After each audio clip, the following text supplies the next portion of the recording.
O mercado de máquinas e implementos agrícolas nesse ano de 2023 sofreu, assim, pelo menos até o momento, uma queda em relação ao ano passado, ao ano de 2021, por exemplo.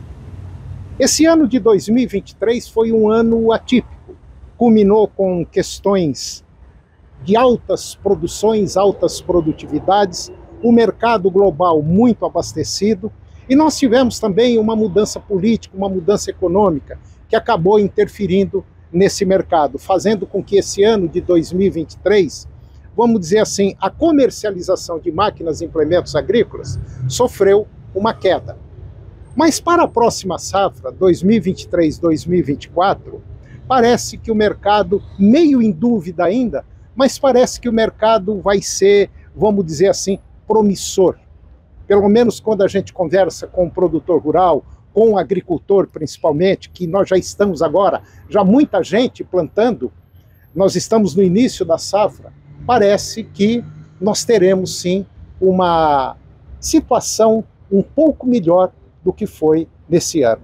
E para falar sobre essa questão, vamos dizer assim, comercial de máquinas e implementos agrícolas, eu vou conversar com o Marco Elísio Nunes Cunha.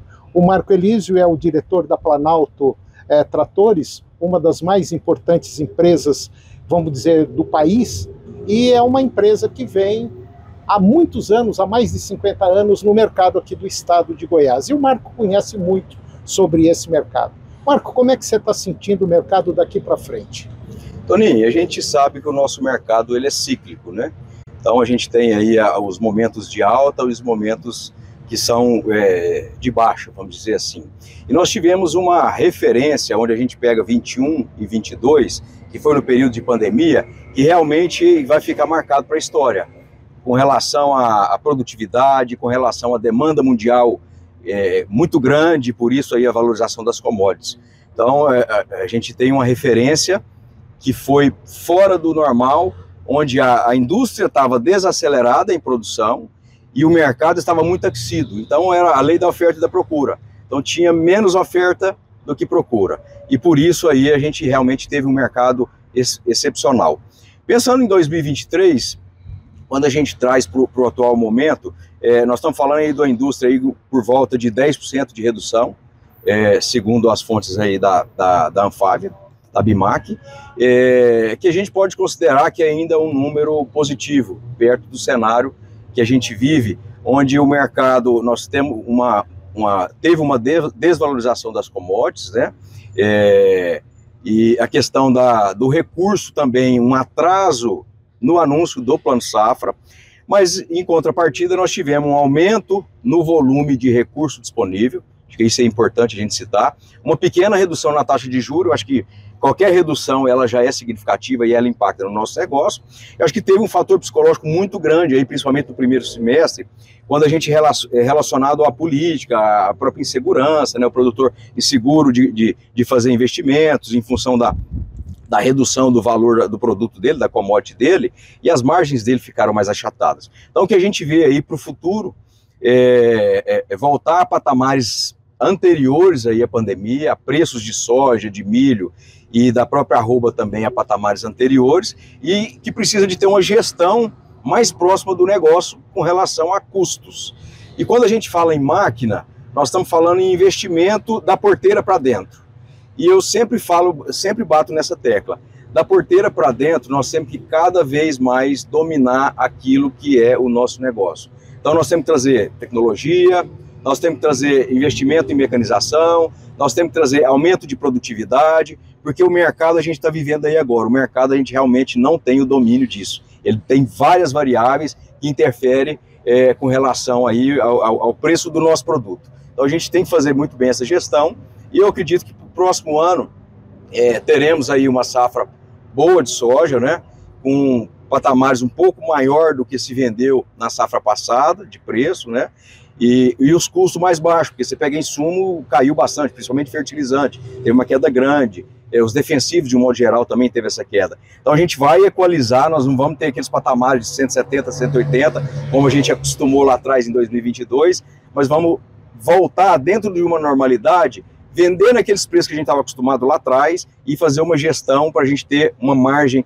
um pouco melhor do que a gente teve nessa safra passada.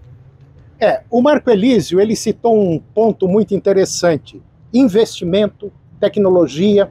Nós temos que entender o seguinte, que o Brasil é o único país no planeta que tem condição de abastecer aí por volta, talvez, aí de 40%, 50% da população do mundo. Nós já estamos abastecendo por volta de 2 bilhões de pessoas. Isso é um número muito expressivo. E nós temos que colocar na cabeça o seguinte: a gente fica sem roupa, fica sem carro, fica sem um monte de coisa, mas sem água e sem comida não fica. E o Brasil tem todas essas características para produzir e produzir muito.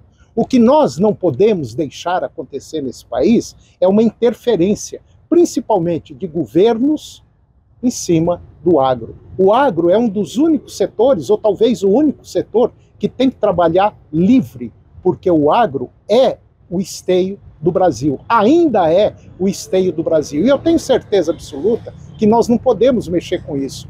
E esse setor nosso, ele é muito importante, principalmente agora que nós estamos observando uma série de conflitos no mundo, e esses países que estão em conflitos provavelmente não têm condição de produzir como produziam antes de entrar nesses conflitos. Então, é preciso a gente observar que isso pode ser uma grande porta para o nosso mercado do agro, né, Marco? Com certeza, Tony. Eu sempre falo o seguinte, isso é uma palavra antiga e um ditado: se tem crise, você tira o S, você tem que criar. E é criar oportunidades no nosso negócio. Nós temos um setor muito forte, nós precisamos de ter uma união maior dessa classe nossa produtora. Acredito que a gente ainda deixa muito a desejar nesse sentido. E essas retaliações que a gente tem é porque o mundo lá fora sabe que nós somos uma ameaça muito grande para eles. Então nós temos capacidade de produção como nenhum outro país no mundo tem, de clima, de relevo, dimensão territorial. Nós temos a maior área preservada do mundo. Ainda é nosso. Ainda é nosso. Então isso aí causa inveja em muita gente. Então nós temos que trazer isso para dentro. O que a gente precisa de fazer é levantar a cabeça, arregaçar as mangas, ser positivo, pensar positivo e ir para frente. A gente tem que acreditar no nosso negócio, que é isso que a gente faz todos os dias, é acordar e influenciar de forma positiva as pessoas do nosso segmento, as pessoas, os nossos colaboradores, as pessoas da nossa família. Então eu vejo que nós temos que vencer, se é uma barreira, se a gente vê que é uma barreira, a gente precisa de vencer essa barreira, porque a gente precisa de ser mais forte do que ela. Qualquer problema que a gente se deparar com ele, a gente precisa de enfrentar. Então eu vejo a gente nesse momento. Vamos enfrentar, vamos em frente, que eu tenho certeza que momentos melhores virão. Não tem nada que é para sempre. O bom passa e o ruim passa. E eu acredito que esse momento ruim, pior, já passou, e a gente vai para uma ascendência agora, momentos melhores virão. Essa é a minha percepção. Eu concordo em gênero, número e grau com o Marco, principalmente voltado para o que ele falou.